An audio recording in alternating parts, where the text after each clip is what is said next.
week ago my doctor suggested that I should move out of New Delhi until the inflammation of my lungs subsides. It is the most polluted city in the world after all, and living there was killing my lungs. So I moved into a small farmhouse surrounded by trees and acres of farmland just outside the city. The rent was affordable and I could work from home. For us, software developers, writing code from home is the best possible scenario. My new house was miles away from any shop or residence, so I had to drive for an hour even if I had to buy a bottle of whiskey or carton of milk. The bright side was zero traffic on the way, and the nights were quiet and peaceful, and of course, the air was clean. I had 2 small rooms, one of which was a bedroom and the other I transformed into my office.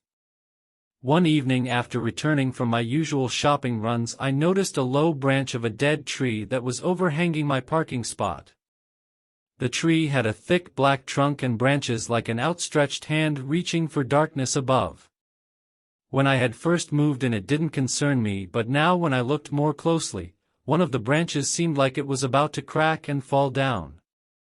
I parked my car right outside the front gate as there was no other place to park. I knew I had to cut this branch down before it falls on my windshield. So as usual I opened Amazon and ordered an axe. The street that my house had no name and there was no landmark I could use either, so I just filled up the address as best as I could and wrote my phone number, as I was sure they would at least call me before delivery and I could then guide them to my home on phone. At night the cold breeze blew and shook the tree. Cracking and creaking mixed with the sound of blowing wind seemed like the moans of a man who was about to be cut down. I stopped writing the code on my laptop and wondered what went wrong with my life. I liked my office and my job. I liked my coworkers. I even liked my boss. I had an amazing time working late nights with everyone. I even found someone I could fall in love with, and it made my job more blissful. Then came the affair, the guilt, the divorce. Came the depression and other infections that usually accompany him. In the morning I got a message on my phone saying your package was out for delivery and keep your cash ready. I waited all day for a delivery man to call me, but nothing happened. When I was preparing my dinner I received a message saying that my package was delivered. This first confused me, but then I realized that they must have delivered it to the wrong address. I called customer support the next morning and explained my situation, but they told me the package was already received and there was nothing they could do. It's not my fault that you delivered it to the wrong address, I said. Sir, are you sure you had put the right address? The woman on the line asked. Well, I live in the middle of fucking nowhere, so I am not sure if I was accurate, but I put my phone number there and nobody from delivery called me, I said. They don't always call, sir, she said. Fuck. I whispered.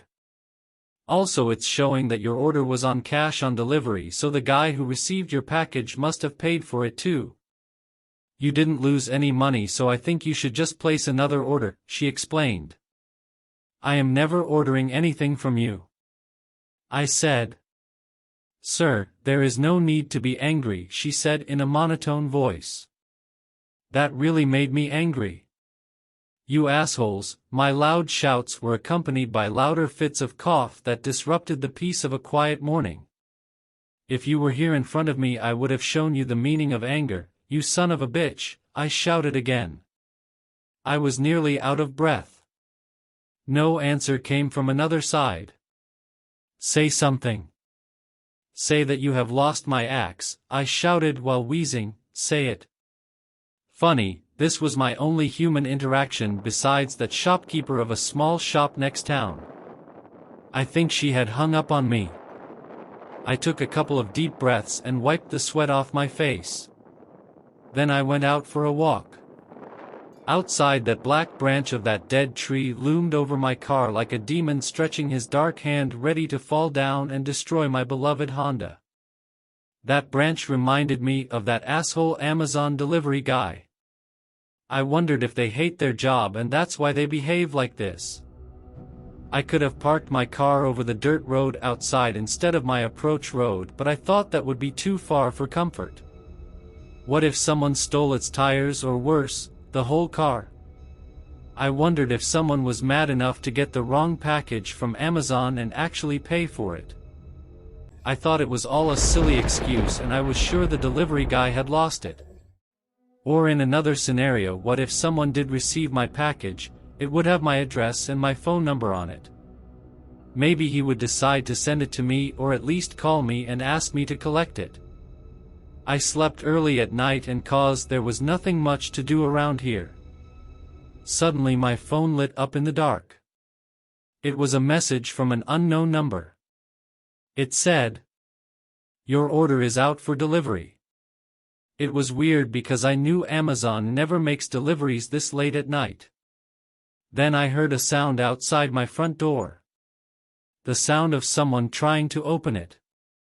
I tried moving my arm to remove my blanket, but nothing moved. My breath was stuck inside my lungs. There was another loud, thunderous thud on the front door. My eyes were wide open in fright. I opened my mouth and gulped some air and jumped out of my bed. For several long seconds, I just stood there in the dark, sweating frozen sweats, hoping I'll never hear another thump again. I waited long, standing absolutely still beside my bed, trying to hear any movement outside my door. There was no sound. A loud whack shook the door.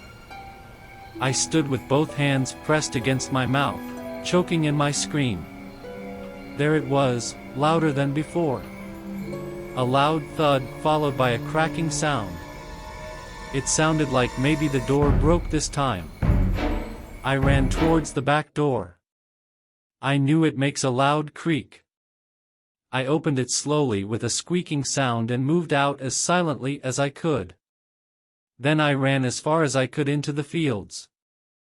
I could hear some furious footsteps following me as I ran. I ran until my chest burned into that dark, never-ending field. I ran until my lungs refused to take any more air in. I fell face first into the ground and started coughing loudly. I pressed my hand against my mouth and passed out.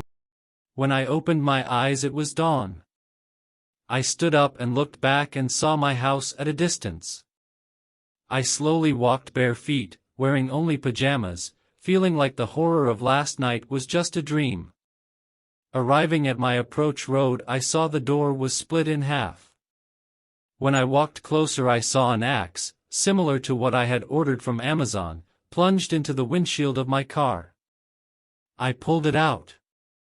It was heavy and sharp enough to split my head. Suddenly I heard a rustle coming from inside the house. Gripping the axe tightly with both arms, I walked cautiously through the front door. I peeked into my office room. My laptop and wallet were undisturbed on my table. Then I walked into my bedroom and checked under my bed. There was no one there. On the table beside my bed, the light of my phone flashes. With trembling hands, I opened it and read the new message. "We are delighted to inform you that your order has been delivered. Please rate our services. Thanks for choosing us." It was from the same unknown number. I looked at the axe, admired it for a few seconds, and then placed it underneath my pillow.